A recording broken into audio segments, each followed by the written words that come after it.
নমস্কার, খুললাম খুলনাতে আপনারা সবাইকে স্বাগতম। দর্শকরা, আপনারা যারা ভিডিওটি দেখছেন, তারা যারা ইউটিউবে দেখছেন, তারা অবশ্যই সাবস্ক্রাইব করবেন। যারা ফেসবুকে দেখছেন, তারা ফলো করবেন, লাইক করবেন, কমেন্ট করবেন। দর্শকরা, আজকে আমি এখানে এসেছি শিববাড়ি রোডে। আপনারা জানেন যে শিববাড়ি রোড একটা মরণ ফাঁদ হয়ে দাঁড়িয়েছে। এই যে আপনারা দেখছেন, আমি যে জায়গায় দাঁড়িয়ে আছি, একটা শিববাড়ি রোডের ভাঙ্গাদার এখানে, এবং দেখছেন কীভাবে আসা যাওয়া করছে। পুরো রাস্তা ভেঙে গেছে।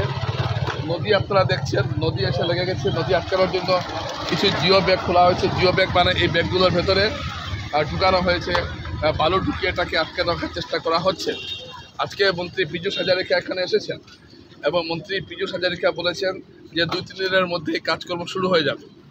কিন্তু যে প্রশ্নটা এখানে গুরুত্বপূর্ণ, এই যে শিববাড়ি রোডের এই সমস্যাটা আজকের নয়, প্রায় 30 বছরের পুরনো সমস্যা এটা।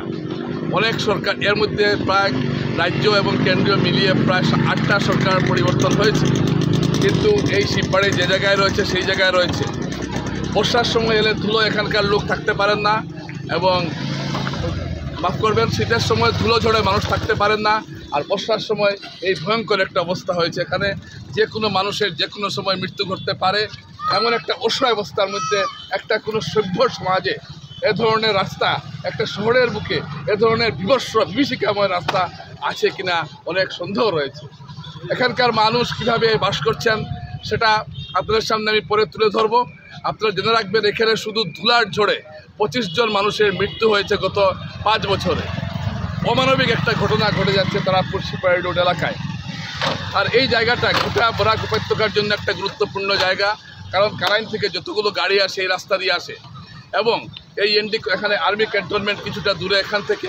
এটা অত্যন্ত একটা গুরুত্বপূর্ণ জায়গা, দীর্ঘদিন এভাবে অবহেলায় পড়ে আছে। অথচ এখানে কোটি কোটি টাকা স্যাংশন হয়েছে কাজ করার জন্য। একটা সময় কংগ্রেস আমলে প্রতি 1 কিলোমিটার কাজের জন্য একজন ঠিকাদার দেওয়া হয়েছিল, এবং প্রায় 200-300 কোটি টাকা বরাদ্দ হয়েছিল। এখানে পাথর ফেলা হয়েছে কত কোটি টাকার, তার কোনো হিসাব ভগবানও এসে দিতে পারবেন না। এবং সেই কংগ্রেস আমলে বিরাট দুর্নীতি হয়েছে এই জায়গাটায়। মানুষ আশা করেছিলেন বিজেপি সরকার আসার পর হয়তো এই জায়গাটা ঠিক হবে, কিন্তু না, কংগ্রেস আমলে যা ছিল প্রায় সেই একই চিত্র রয়ে গেল।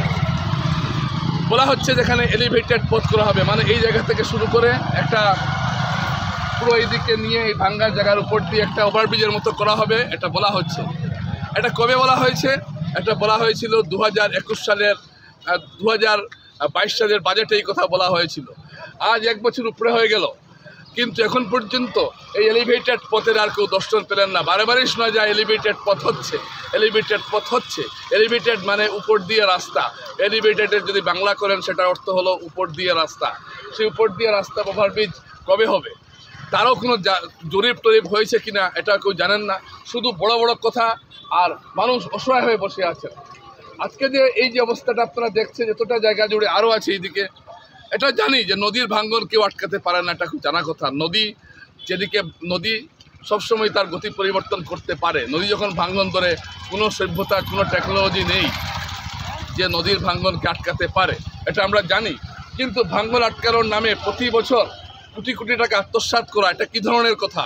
এটা কোন ধরনের এটা কোন ধরনের পদ্ধতি, এটা জানতে অনেকের ইচ্ছা করে। এখানকার ধুলি জড়ে 25 জন মানুষের মৃত্যু হয়েছে গত 5 বছরে, আমাদের কাছে রেকর্ড আছে।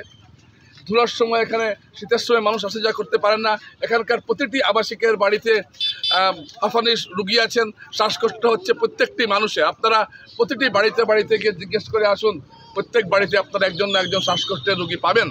এই ধরনের একটা অসহায় অবস্থার মধ্যে পড়েছেন। আজকে জল কম আছে, জল যখন বেশি হবে তখন এই রাস্তাটা পুরো ভেঙে যায়, এবং গাড়ি উল্টে প্রতি বছর এখানে দুর্ঘটনা ঘটে যাচ্ছে। স্কুলের বাচ্চাদের অটো উল্টে যাচ্ছে, স্কুলের বাচ্চারা এখানে আহত হয়েছে। এতদিন দেখার পরও কোনো মানে কিছু একটা করাই হচ্ছে না। একটা আশ্চর্য ঘটনা। আমি আজকে অনুষ্ঠানের মাধ্যমে আপনাদের সামনে এই প্রশ্নটা তুলে ধরলাম। দেখুন, বন্যা আসবে, বন্যা যাবে, এটা আমাদের দৈনন্দিন ব্যাপার বরাকের মানুষের। আপনারা দেখেছেন যে বেতুকান্দির একটা শাটার লাগানো, 1 বছর কাজ করার পরও শাটারটা জাম রয়ে গেছে। জামটা রয়েছে কিনা এটা দেখার সময় হয়নি বিভাগীয় কর্মকর্তাদের। সব ব্যাপারে আমি সরকারকে বা বিধায়ককে দোষ দিচ্ছি না, কারণ শাটার লাগানো মন্ত্রীর বা বিধায়কের কাজ নয়। শাটার লাগাবে ডিপার্টমেন্টের মানুষ। তারা একটা শাটার লাগছে কি না বেতুকান্দি বাঁধের সেটা দেখার তাদের সময় নেই। যখন জল এসেছে তখন কি তারা দেখেন না শাটার তো লাগছে না, এ ধরনের নির্লজ্জ এরা। যাই হোক, এখন এই একটা এত বাজে রাস্তা, এই দেখুন কীভাবে স্কুটার নিয়ে যাচ্ছে, আপনার গাড়ি ঘোড়া সব বন্ধ রয়েছে এখন। এই একটা ভয়ঙ্কর অবস্থার মধ্যে আছেন এই এলাকার মানুষরা। তাই দর্শকরা আমরা এই সমস্যাটা আপনার সামনে তুলে ধরলাম। এটা একটা মানবিক সমস্যা কিনা এটা আপনারাই চিন্তা করবেন। এটাকে কিভাবে দ্রুত সমাধান করা উচিত কিনা এটা আপনাদের দায়িত্ব। আমরা আমাদের বক্তব্য তুলে ধরলাম। নমস্কার।